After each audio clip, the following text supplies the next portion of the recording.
ভূমধ্যসাগর পাড়ি দিয়ে অবৈধভাবে ইউরোপে যেতে গিয়ে নিহত অভিবাসন প্রত্যাশীদের 12%ই বাংলাদেশি বলে জানিয়েছে জাতিসংঘের আন্তর্জাতিক অভিবাসন সংস্থা IOM।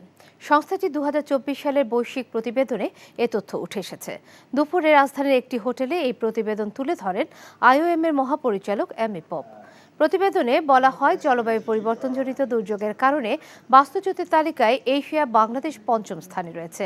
এর মধ্যে শুধু 2022 সালেই দুর্যোগের কারণে বাংলাদেশে 15 লাখেরও বেশি মানুষ বাস্তুচ্যুত হয়।